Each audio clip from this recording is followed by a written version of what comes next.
محترم ناظرین السلام علیکم۔ ہم میاں بیوی میں بہت پیار تھا، پر 7 سال سے ہماری اولاد نہیں ہوئی تھی کیونکہ میں کبھی باپ نہیں بن سکتا تھا۔ پر میں نے یہ بات اپنی بیوی سے چھپائی ہوئی تھی۔ وہ بہت پریشان رہتی تھیں۔ ایک دن وہ کہنے لگی کہ وہ حاملہ ہے، پر یہ کیسے ہو سکتا تھا کیونکہ میں ایک نامرد تھا۔ پھر ایک رات بیوی کو ایسا کام کرتے ہوئے دیکھا کہ جان نکل گئی، وہ تو خود ہی اپنا۔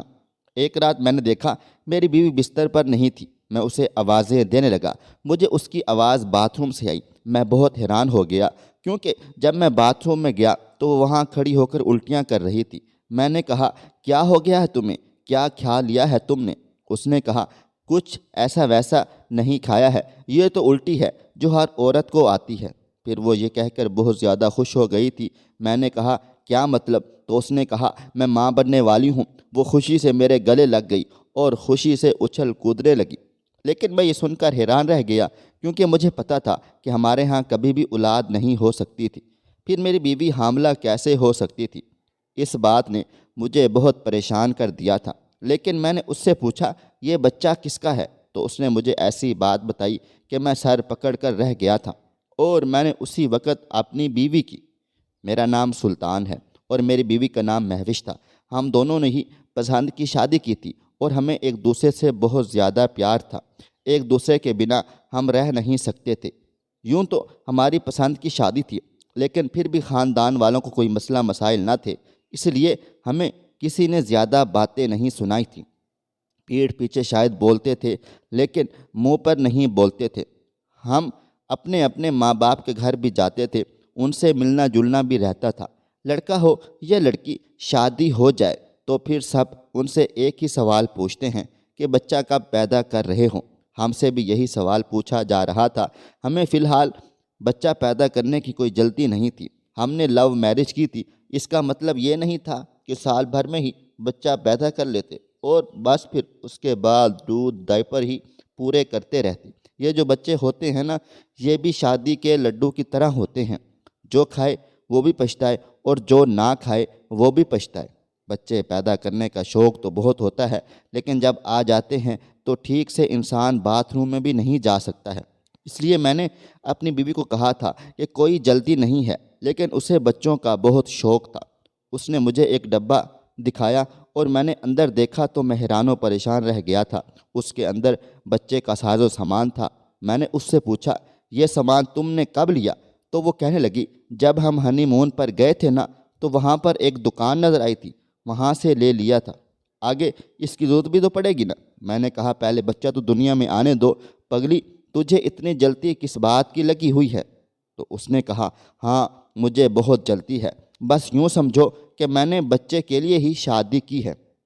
جب میں نے اس کو حیران ہو کر دیکھا تو وہ چپ ہو گئی اور تھوڑی دیر بعد کہنے لگی، میں مذاق کر رہی ہوں، پر مجھے جلدی جلدی ایک پیارا سا بچہ پیدا کرنا ہے اور میں اس کا نام شان رکھوں گی۔ اگر لڑکی ہوئی تو اس کا نام نور رکھوں گی۔ مجھے کچھ دن تک ایسا لگنے لگا کہ میں نے پہلے سے ہی کسی شادی شدہ عورت سے شادی کر لی ہے جس کے بہت سارے بچے ہیں۔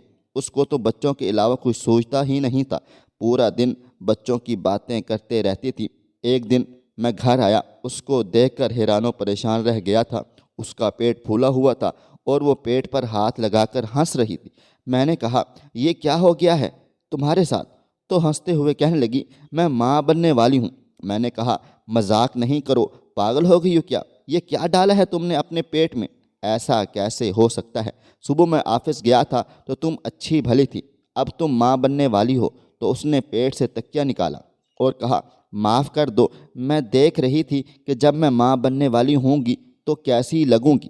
بس مجھے جلدی جلدی ایک پیارا سا بچہ پیدا کرنا ہے۔ میری بیوی کی ساری باتیں گھوم پھر کر بچے پر آ جاتی تھیں۔ میں بڑا پریشان ہو گیا تھا۔ ایک دن میں نے اپنے دوست سے بات کی تو اس نے کہا، آج کل ایسی عورتیں کہاں ملتی ہیں جو بچہ پیدا کرنا چاہتی ہیں۔ آج کل کی عورتیں تو کہتی ہیں، ہم نے بچہ پیدا نہیں کرنا، نہیں تو ہمارا فگر جسم خراب ہو جائے گا۔ تو بڑا خوش قسمت ہے کہ تیری بیوی ایسا سوچتی ہے، ایسی بیوی تو قسمت والوں کو ملتی ہے۔ میں نے کہا، ایسی بات نہیں ہے، مجھے بھی بچے پسند ہیں، لیکن ابھی تو ہماری شادی کو سال بھی نہیں ہوا اور یہ کہتی ہے کہ بچہ پیدا کرنا ہے۔ میرے دوست نے مجھ سے کہا، یہ سب کچھ تو تیرے ہاتھ میں ہے۔ پر میری بیوی جو پورا دن یہی کہتی رہتی تھی اور بار بار کہتی رہتی تھی کہ ہمارے ہاں بچہ کب پیدا ہوگا۔ میری ایک دوست کی بھی شادی ہوئی تھی، اس کے ہاں بچہ ہو گیا ہے، ہمارے یہاں کیوں نہیں ہو رہا؟ جب میری بیوی نے میرا جینا ہی حرام کر دیا تو میں نے سوچا کہ بچہ آج یا کل تو ہونا ہی ہے، بس اس کو ایک بچہ پکڑوا دیتا ہوں، یہ پوری زندگی اس کے ساتھ کھیلتی کودتی رہے گی۔ میں نے اسے کہا کہ یہ بہت بڑی ذمہ داری ہوتی ہے، پھر بعد میں یہ نہ کہنا کہ مجھ سے یہ سب کچھ نہیں ہوتا۔ تو اس نے کہا میں تو پہلے سے ہی سب تیاری کر رکھی ہے۔ میں اس کا مطلب نہیں سمجھا کہ کون سی تیاری کی، پتہ چلا اس نے پہلے ہی بچے کے لیے کچھ پیسے جمع کیے ہوئے تھے۔ اب میں نے اور کچھ نہیں سوچا اور بس سوچ لیا کہ کرتے ہیں بچہ پیدا۔ آج اس بات پر کافی وقت ہو گیا تھا، ہمارے ہاں پریگننسی نہیں ہو رہی تھی۔ عجیب سی بات تھی، جب بھی میری بیوی ٹیسٹ کرواتی تو وہ نیگیٹو آتا تھا، وہ بہت زیادہ پریشان ہو جاتی تھی اور ہفتے تک ٹھیک سے کھانا بھی نہیں کھاتی تھی، بات نہیں کرتی تھی، بولتی نہیں تھی۔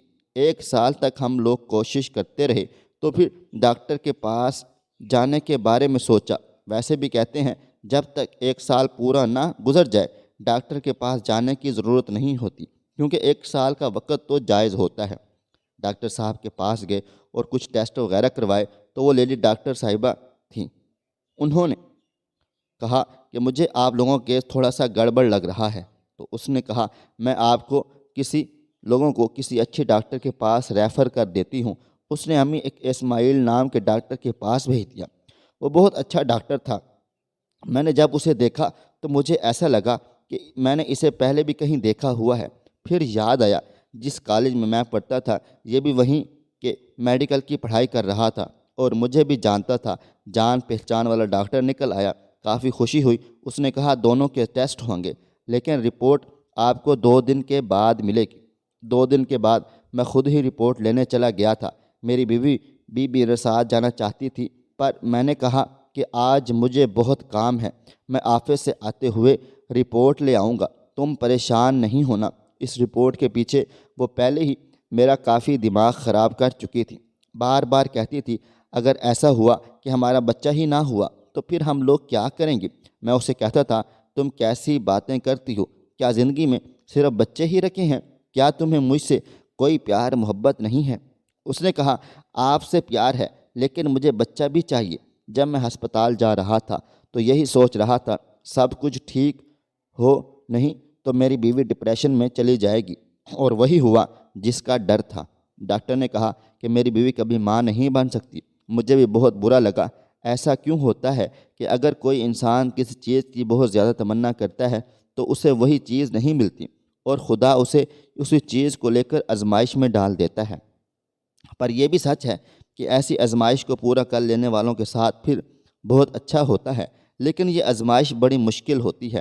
شاید ہم لوگ بھی ان لوگوں میں سے تھے جنہیں خدا نے آزمائش کے لیے چن لیا تھا، اور یہ ہمارے لیے بہت مشکل تھا۔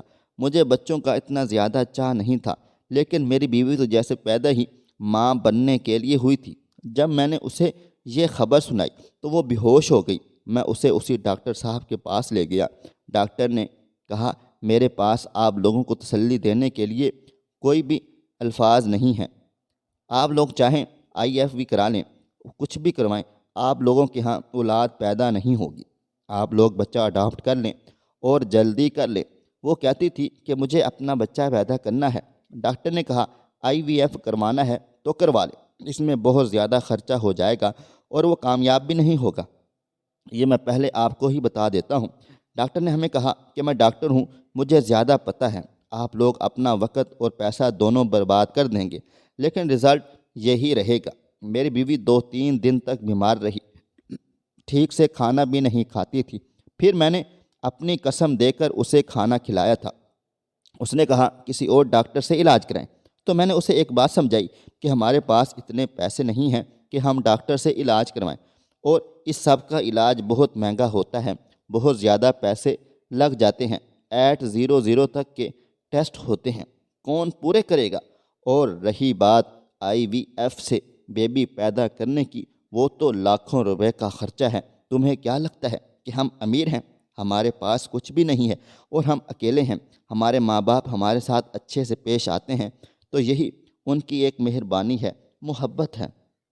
اس سے زیادہ ہم ان سے کچھ بھی نہیں لے سکتے، اور ان کے پاس بھی کیا ہے؟ میں نے اپنی بیوی کو کسی طرح سمجھا تو لیا تھا، لیکن وہ اسی طرح کچھ نہ کچھ کرتی رہتی تھی۔ کبھی کسی بابا کے پاس چلی جاتی، کبھی کسی حکیم کے پاس چلی جاتی، کچھ نہ کچھ علاج کرواتی رہتی تھی۔ اب تو اسے برے خواب بھی آنے لگ گئے تھے۔ وہ کپڑے جو اس نے ہمارے بچے کے لیے بنائے تھے سب خراب ہو گئے تھے۔ وقت اسی طرح گزرتا گیا اور ہمیں پتہ ہی نہ چلا کب 7 سال گزر گئے۔ ان 7 سالوں میں ہم لوگوں نے ہمارے اپنوں کی بہت سی باتیں سنی۔ میرے بیوی کے گھر والے کہتے کہ تیرے شوہر میں ہی کوئی مسئلہ ہے، اور میرے گھر والے کہتے یہ لڑکی بانجھ ہے، تو نے تو اس سے شادی کیوں کی؟ تو نے سب کو ناراض کیا اور پھر تجھے ملا کیا؟ ایک بانجھ عورت۔ لوگ مجھے کہتے تھے کہ اس کو چھوڑ دے اور کسی اور سے شادی کر لے، لیکن میں نے کبھی ایسا سوچا بھی نہیں تھا۔ ایک دن میری بیوی نے مجھ سے کہا کہ مجھے آپ کے پیار پر پورا یقین ہو گیا ہے۔ میں نے آپ سے شادی کی تھی، لیکن مجھے بچوں کی بہت تمنا تھی، پر آپ کو بھی صرف شاید مجھ سے ہی پیار تھا۔ یہ سب کچھ ہونے کے بعد بھی آپ کا پیار تھوڑا سا بھی کم نہیں ہوا، اور آپ مجھے ابھی بھی اسی طرح چاہتے ہیں، میری پرواہ کرتے ہیں، میرا خیال رکھتے ہیں۔ اور آج تک آپ نے یہ نہیں کہا کہ تمہاری وجہ سے مجھے اولاد نہیں ہو رہی۔ میں اس کی بات پر بہت خوش ہوا، اور میں نے اسے کہا کہ میں نے تم سے بہت پیار کیا ہے، کوئی مذاق نہیں کیا ہے، بہت اچھی لگتی ہو تم مجھے، تو میں تمہارے بنا رہنے کے بارے میں سوچ بھی نہیں سکتا تھا۔ تمہیں کبھی بھی نہیں چھوڑوں گا، ہمیشہ ہی تمہارا خیال رکھوں گا۔ میں اپنی بیوی کا بہت زیادہ خیال رکھتا تھا، کیونکہ وہ بہت زیادہ دوائیاں کھاتی تھی۔ میں اسے منع کرتا رہتا تھا کہ وہ یہ سب کچھ نہ کرے، پر وہ کہتی تھی کہ ہاتھ پر ہاتھ رکھ کر تو نہیں بیٹھ سکتے نا۔ اب ہمارا گھر جس میں ہم رہتے تھے اس کا کرایہ بہت زیادہ بڑھ گیا تھا، اس لیے ہم نے سوچا کہ گھر کو بدلتے ہیں، لیکن ہمارے پاس سامان بہت زیادہ تھا، اس لیے ہم نے سامان پیک کرنا شروع کر دیا۔ میں نے اپنی بیوی کو کچھ ڈبے لا کر دیے اور کہا کہ تھوڑا تھوڑا سامان باندھ لو، اور میں دوسرا گھر دیکھنے لگا۔ ویسے ہی اس کالونی میں ہم لوگ مشہور ہو گئے تھے کہ سب کو پتہ تھا کہ ہماری اولاد نہیں ہے۔ میری بیوی کو کوئی بھی گود بھرائی کی رسم میں نہیں بلاتا تھا، اپنے بچوں کو اس سے دور رکھتا تھا، بچے اسے اٹھانے نہیں دیتے تھے۔ میں اسے کہتا تھا کہ بچہ گود لے لے، تو اس بات پر بھی وہ کہتی تھی نہیں نہیں، مجھے اپنا ہی بچہ چاہیے۔ میں نے خدا سے دعا کی ہے، خدا میری دعا ضرور سنے گا، مجھے بچہ ضرور ہوگا، مجھ سے ہی ہوگا، اور وہ ہمارا اپنا ہی بچہ ہوگا۔ کبھی کبھی اسے دیکھ کر مجھے بہت برا لگتا تھا، پر میں کیا کر سکتا تھا؟ گھر اس کے لیے بدلا، میری بیوی کو زیادہ لوگوں کی باتیں نہ سننی پڑیں۔ جس جگہ رہنے کے لیے اب ہم آئے تھے یہ کوئی محلہ نہیں تھا، یہ بلڈنگ تھی، اور یہاں پر سب فلیٹ سسٹم جیسا تھا۔ ہمارے سامنے والے فلیٹ میں ایک لڑکا رہتا تھا۔ ایک دن میں آفس سے گھر آیا تو وہ میری بیوی سے باتیں کر رہا تھا۔ میں نے بھی اس سے سلام دعا لی۔ اس نے کہا کہ اس کا نام حسن ہے اور وہ یہاں پر اکیلا رہتا ہے۔ جب میں اندر آیا تو میں نے اپنی بیوی سے کہا اور کیا کہہ رہا تھا، تو اس نے کہا کچھ نہیں کہتا، بس اچھا لڑکا ہے۔ میں نے کہا اچھا تو ہے، لیکن اکیلا لڑکا ہے، اس لیے اس سے ذرا بچ کے رہنا۔ میری بیوی مجھے حیران و پریشان ہو کر دیکھنے لگی۔ اس نے کہا کہ کیا ہو گیا ہے آپ کو؟ میرے چھوٹے چھوٹے بھائیوں جیسا ہے وہ۔ میں نے کہا تم تو اسے چھوٹا بھائی سمجھتی ہو، لیکن وہ تمہیں بڑی بہن نہیں سمجھتا۔ تم بہت خوبصورت ہو، اس لیے کہہ رہا ہوں۔ میری بیوی نے اس بات کے بارے میں زیادہ کچھ نہیں کہا۔ اب ہم یہیں پر رہنے لگے۔ رشتہ داروں کا آنا جانا بھی کم ہو گیا تھا، لیکن میری بیوی اب بیمار رہتی تھی، اس کی طبیعت خراب رہتی تھی۔ اس نے دوائیاں کھا کھا کر اپنی طبیعت خراب کر لی تھی، بہت روتی رہتی تھی۔ 7 سال گزر گئے۔ لوگ مجھے کہتے تھے تم ہی ہو جو اس عورت کے ساتھ گزارا کر رہے ہو، اور کچھ لوگ تو یہ بات میری بیوی کے سامنے بھی کر دیا کرتے تھے۔ وہ کہتے تھے کہ گھر کو سنبھالنا بھلا کوئی کام ہے؟ گھر کو سنبھالنے کے لیے تو نوکرانیاں مل جاتی ہیں، ایک کام والی مائی رکھو تو سارے کام کاج ہو جاتے ہیں، لیکن جو بیوی کا کام ہوتا ہے وہ تو یہ عورت کبھی نہیں کر سکتی، یہ تمہیں کبھی اولاد پیدا کر کے نہیں دے سکتی۔ جو بھی مجھ سے ایسی بات کرتا تھا میں اسے کبھی جھگڑا بھی کر لیتا تھا، اور کچھ لوگ کہتے تھے کہ میرا ہی دماغ خراب ہے۔ ہمارا سامان بعد میں آیا تو میں نے دیکھا یہ تو بالکل فالتو سامان تھا۔ ہمارے گھر میں جو آدمی رہنے کے لیے آیا تھا اس نے ہمارا بچا ہوا سامان بھی واپس بھجوا دیا تھا۔ شاید وہ بہت ایماندار تھا، اس نے کہا ہوگا کسی کا سامان ہم نے نہیں لینا۔ کچھ چیزیں ایسی چیزیں بھی تھیں جو ہم جان بوجھ کر وہیں پر چھوڑ کر چلے آ گئے تھے، لیکن اب وہ چیزیں پھر سے یہاں پر آ گئی تھیں تو میں نے اپنی بیوی سے کہا کہ انہیں باہر پھینک دینا۔ میری بیوی نے کہا کہ ایک نظر میں دیکھ لوں گی، کہیں کوئی ضروری کاغذات وغیرہ نہ ہوں۔ میں نے کہا ہاں ٹھیک ہے دیکھ لینا، اور میں خود آفس چلا گیا تھا۔ 2-3 دن سے میری بیوی مجھ سے ٹھیک سے بات نہیں کر رہی تھی، ایسے ہی اس کا موڈ خراب تھا۔ جب اسے پتہ چلا تھا کہ وہ مام نہیں بن سکتی تھی، اس کا موڈ کبھی بھی خراب ہو جاتا تھا، اس لیے میں اس سے زیادہ ضد نہیں کرتا تھا۔ پر ایک دن اس نے مجھ سے کہا کہ آج رات کو گھر جلدی آ جاؤں۔ میں نے کہا ٹھیک ہے، اور صبح اس نے مجھے یہ بھی بتا دیا تھا کہ میں ایک عورت کے پاس جا رہی ہوں جو باج پن کا علاج کرتی ہے۔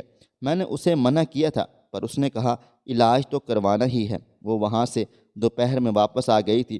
اس کے بعد اب رات کو کہنے لگی کہ جلدی آ جانا۔ جب میں گھر میں گیا تو سامنے کا ماحول دیکھ کر حیران و پریشان رہ گیا تھا، کیونکہ پورے گھر کو پھولوں اور دیووں سے سجایا ہوا تھا۔ میں نے سوچا آج نہ ہی میرا جنم دن تھا نہ ہی میری بیوی کا جنم دن تھا۔ میں سوچنے لگا کہیں ہماری شادی کی سالگرہ تو نہیں ہے، لیکن ایسا بھی کچھ نہیں تھا۔ پھر یہ سب کچھ کس خوشی میں ہو رہا تھا؟ میرے کسی رشتہ دار کی بھی تو نہ آج شادی کی سالگرہ تھی اور نہ ہی جنم دن تھا، پھر یہ سب کچھ میری بیوی نے کیوں کیا تھا؟ خیر میں آگے بڑھا تو وہ سامنے کھڑی تھی۔ آج بہت خوبصورت لگ رہی تھی۔ بہت دنوں کے بعد اس کے چہرے پر سچی مسکان تھی اور اس نے اپنا سب سے اچھا سوٹ پہنا ہوا تھا۔ میں نے کہا کیا بات ہے، آج تم بہت چمک دمک رہی ہو؟ تو کہنے لگی بات بہت بڑی ہے، اور میرے ہاتھ میں ایک ڈبہ پکڑا دیا۔ میں نے کہا کہ کیا ہے اس میں؟ تو وہ کہنے لگی کہ اس کو کھولو۔ جب میں نے اس کو کھولا تو اس کے اندر پریگننسی ٹیسٹ تھا جو پازیٹیو نظر آ رہا تھا۔ اس کا مطلب صاف ظاہر تھا کہ میری بیوی ماں بننے والی تھی۔ یہ دیکھ کر میں حیران رہ گیا اور بالکل ایسے کھڑا ہو گیا جیسے اگر میں ہلا تو کچھ ہو جائے گا۔ یہ خبر تو بہت بڑی تھی ہمارے لیے۔ میں ایسے تھا جیسے کوئی انسان مر رہا ہو اور اسے کوئی کہہ دے تم مر نہیں رہے بلکہ تمہیں کوئی نئی زندگی مل گئی ہے۔ پر مجھے سمجھ نہیں آ رہا تھا کہ میں کیسا ری ایکشن دوں۔ میری بیوی روتے روتے میرے گلے لگ گئی تو میں نے بھی اسے گلے سے لگا لیا اور کہا یہ تو بہت اچھی بات ہے۔ اس نے کہا مجھے پتہ ہے آپ کو ابھی تک یقین نہیں ہو رہا نا، اس لیے آپ ایسی ویسی باتیں کر رہے ہیں، لیکن میں نے 2-4 دفعہ ٹیسٹ کیا اور میں نے آپ سے جھوٹ بولا تھا۔ میں کسی حکیم کے پاس نہیں گئی تھی، میں ڈاکٹر کے پاس گئی تھی، اسی نے میرا ٹیسٹ کروایا۔ یہ دیکھیں میرے پاس ٹیسٹ کی رپورٹ بھی ہے۔ اب تک ہم لوگ جب بھی ڈاکٹر کے پاس جاتے تھے میں ساتھ ہی جاتا تھا اور ہمارا ایک ہی ڈاکٹر تھا، لیکن آج وہ کسی عورت کے پاس چلی گئی تھی۔ میں نے جب رپورٹ کو دیکھا تو میں حیران و پریشان رہ گیا تھا۔ مجھے تو ابھی بھی یقین نہیں ہو رہا تھا کہ اب میری بیوی پھر سے بچے کی تیاریاں کرنے لگی۔ اس نے مجھ سے پیسے مانگ لیے تو میں غصہ ہو گیا کہ اتنے پیسے میں تمہیں کیسے دے سکتا ہوں؟ تم نے بھی تو بچے کے لیے پیسے جمع کیے تھے نا؟ اس نے کہا ہاں میں نے بہت سارے پیسے جمع کیے تھے، لیکن وہ سارے پیسے تو بچے کے علاج پر لگ گئے، اب تو آپ ہی مجھے پیسے دینے ہوں گے۔ میں نے اسے کچھ پیسے دیے اور باقی پیسے بعد میں دینے کا وعدہ کیا، لیکن میں ابھی تک حیران تھا یہ سب کچھ کیسے ہو گیا؟ جب 7 سال تک ایسا نہیں ہوا تھا تو اب کیسے ہو سکتا تھا؟ اور وہ پڑوسی بھی کوئی نہ کوئی چیز مانگنے کے لیے آ جایا کرتا تھا۔ میں نے جتنا کہا تھا کہ اس سے دور رہنا، اتنا ہی وہ ہمارے گھر کے چکر لگاتا رہتا تھا۔ کبھی کبھی میری بیوی کہتی تھی وہ تو لڑکا ہے، بچہ ہے، لیکن میں جانتا تھا مرد کبھی بھی عورت کے لیے بچہ نہیں ہوتا۔ میری معصوم بیوی کو یہ بات کون سمجھاتا؟ اسے ان چیزوں کے بارے میں نہیں پتہ تھا۔ جب سے اس نے یہ خبر سنائی تھی کہ وہ ماں بننے والی ہے، میں تو حیران ہی رہ گیا تھا۔ وہ مجھے پہلے کی طرح چاہنے لگی تھی، اب ہمارا رشتہ بھی بہتر ہو رہا تھا، نہیں تو وہ ہمیشہ اداس رہتی تھی، لیکن میں پھر بھی خوش نہیں تھا۔ ایک دن میں نے اسے ڈاکٹر کے پاس لے گیا وہی ڈاکٹر جو میرا دوست تھا، جس نے ہمیں یہ خبر سنائی تھی کہ میری بیوی کبھی بھی ماں نہیں بن سکتی۔ میں نے ڈاکٹر صاحب سے کہا، آپ نے تو کہا تھا کہ میری بیوی کبھی ماں نہیں بن سکتی۔ تو ڈاکٹر صاحب نے کہا، دیکھو اس بات کو پورے 7 سال ہو گئے ہیں اور انسان کے جسم میں بدلاؤ ہوتے رہتے ہیں۔ اب 7 سال میں آپ کی بیوی کے جسم میں اتنے بدلاؤ ہوئے ہیں، میں تو کچھ نہیں کہہ سکتا، اور آپ کو تو خوش ہونا چاہیے کہ خدا نے آپ پر مہربانی کی ہے۔ میں نے اس ڈاکٹر کو عجیب غریب سی نظروں سے دیکھا اور پھر میں نے اپنی بیوی کو کہا کہ تم جا کر بلڈ ٹیسٹ کروا لو، تمہارا چہرہ کافی مجھے پیلا سا لگ رہا ہے۔ وہ وہاں سے چلی گئی تو میں نے اس ڈاکٹر کا گریبان پکڑ لیا۔ میں نے کہا، جھوٹ بولتے ہو مجھ سے، تم نے تو کہا تھا کہ میں کبھی بھی باپ نہیں بن سکتا، پھر میری بیوی ماں کیسے بن گئی؟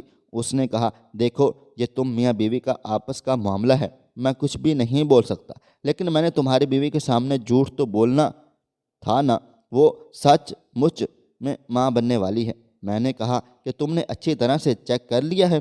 تو اس نے کہا، ہاں وہ ماں بننے والی ہے۔ میں نے کہا، پھر میرا دوبارہ سے چیک اپ کرو، یہ سب کچھ کیسے ہو گیا؟ دراصل بات ایسی تھی کہ میں کبھی بھی باپ نہیں بن سکتا تھا۔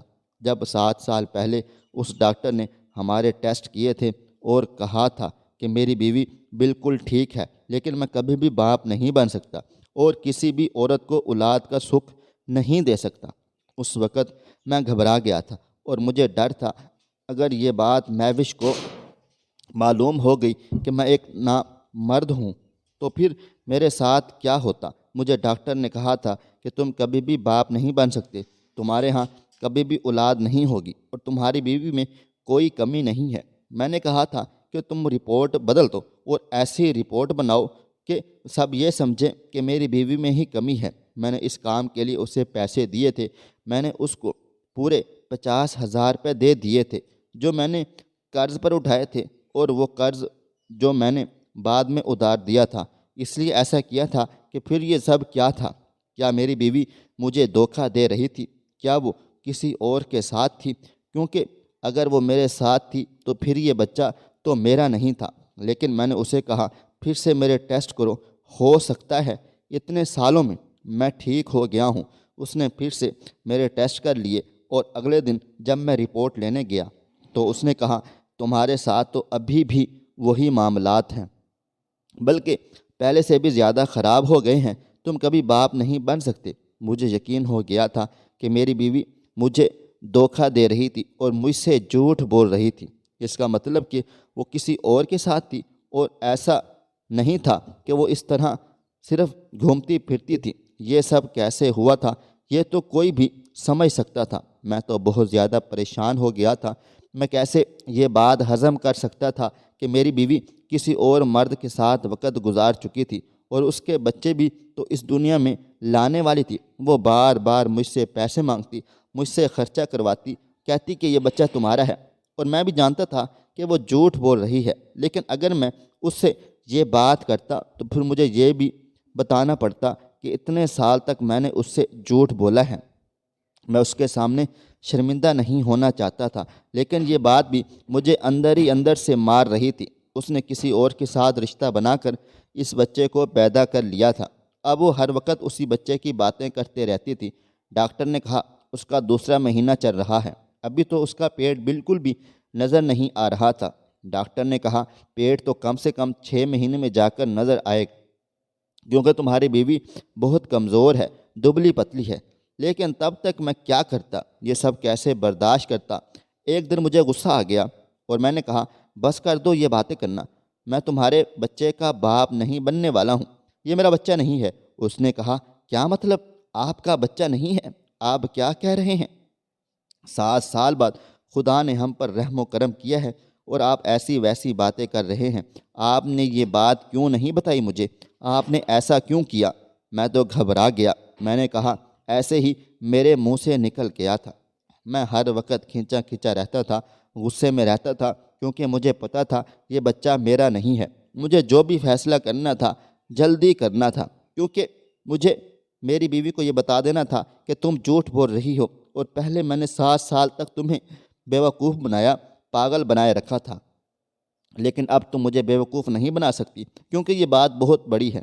مجھے شک تھا کہ جب سے ہم لوگ اس گھر میں آئے ہیں تبھی سے میری بیوی ماں بننے والی ہے۔ اس کا مطلب تو یہ بچہ سامنے والے پڑوسی کا تھا، اور وہ جوان تھا، خوبصورت تھا، میری بیوی کے پاس آتا جاتا بھی تھا۔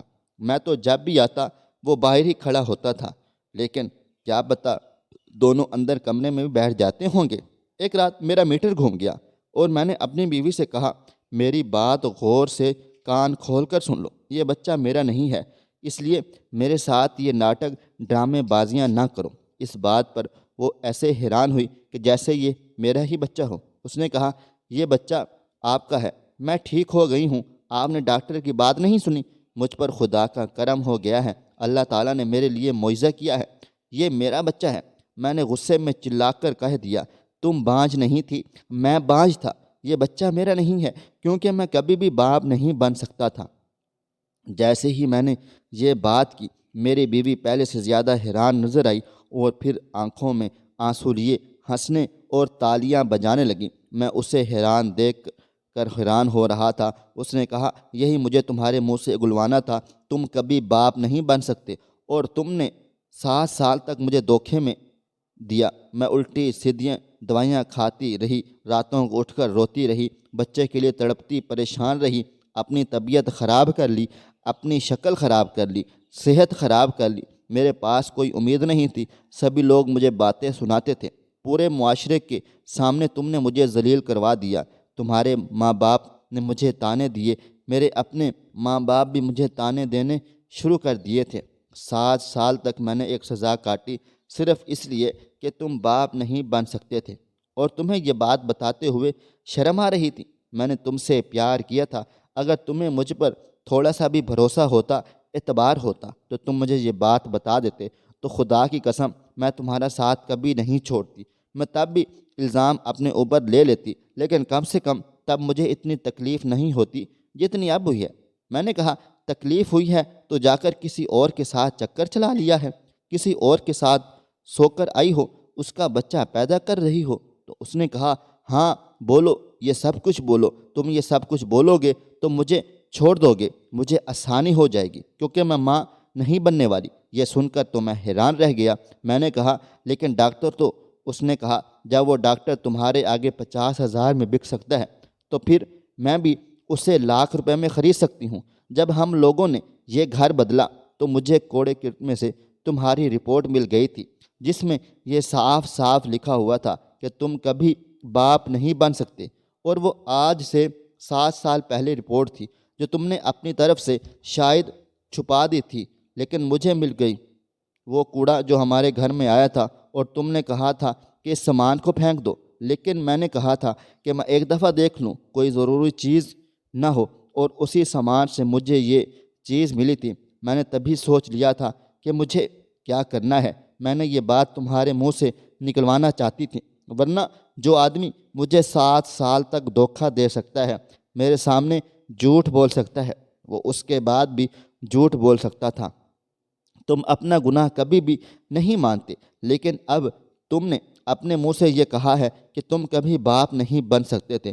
تم نے الزام مجھ پر لگا دیا اور میری زندگی کے 7 سال برباد کر دیے، میری صحت برباد کر دی۔ میں بری طرح سے گھبرا گیا اور میں نے کہا کہ مجھے معاف کر دو، میں بہت برا ہوں، مجھ سے غلطی ہو گئی، پر میں کیا کرتا، تمہیں تو پتہ ہے نا، معاشرے والے۔ اس نے کہا، ارے تمہیں اگر اتنی سی شرمندگی تھی تو مجھے تو بتاتے، بھاڑ میں گیا معاشرہ، اپنی بیوی سے تو جھوٹ نہیں بولتے، لیکن تم نے مجھے دھوکہ دیا، اور یہ دھوکہ ہی ہے۔ اب تم کچھ بھی بولو، لیکن میں تمہیں کبھی بھی معاف نہیں کر سکتی۔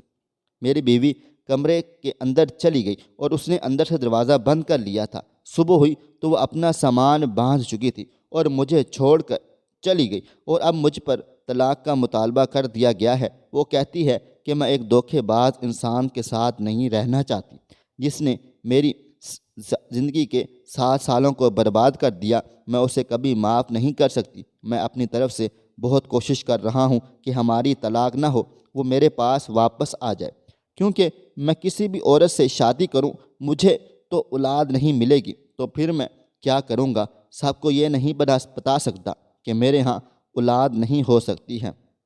میں بہت روتا رہتا ہوں، چیختا چلاتا ہوں، اپنی بیوی کو بار بار فون کال کرتا ہوں، اب تو میرا وہ فون بھی نہیں اٹھاتی، اور شاید اسی مہینے میں ہم لوگوں کی طلاق ہو جائے گی۔ اس بات کو 6 مہینے ہو گئے ہیں، وہ اپنے ماں باپ کے گھر رہ رہی ہے۔ مجھے پتہ ہے میں نے بہت برا کیا ہے، مجھ سے بہت بڑی غلطی ہو گئی ہے، لیکن آپ ہی بتائیں اگر آپ میں سے کوئی میری جگہ ہوتا تو آپ کیا کرتے؟ یہ بات ایک مرد کے لیے کتنا بڑا دھبا اور داغ ہے یہ تو آپ سب جانتے ہیں۔ میرے پاس وقت بہت کم ہے، مجھے نہیں لگتا کہ میں اپنی شادی بچا پاؤں گا، پھر بھی آپ لوگ مجھے بتائیں میں کیا کروں؟ کوئی ایسی بات کر دے کہ میرے دل کا بوجھ اتر جائے۔ میں نے واقعہ بہت برا کیا، پر میں اور کیا کر سکتا تھا؟ میرے پاس اور کوئی راستہ بھی نہیں تھا۔ خواہش صرف اتنی ہے کہ کچھ الفاظ لکھوں جسے کوئی گمراہی کے راستے پہ جاتے جاتے رک جائے، اور نہ بھی رکے تو سوچ میں ضرور پڑ جائے۔ پیارے دوستو، امید کرتا ہوں آپ کو یہ ہماری کہانی پسند آئی ہوگی۔ کہانی پسند آئی ہو تو ویڈیو کو لائک کریں، کومنٹس کریں، شیئر کرنا بالکل بھی نہ بھولیں، اور ہاں، اگر آپ لوگ اس چینل پر نئے ہیں تو اس چینل کو سبسکرائب ضرور کر لیں اور نوٹیفیکیشن کو ضرور دبا دیں تاکہ آنے والی کہانی سب سے پہلے آپ کو مل سکے۔ ملتے ہیں کل ایک نئی اور دلچسپ کہانی کے ساتھ، تب تک اپنا ڈھیر سارا خیال رکھیے گا۔ اللہ حافظ۔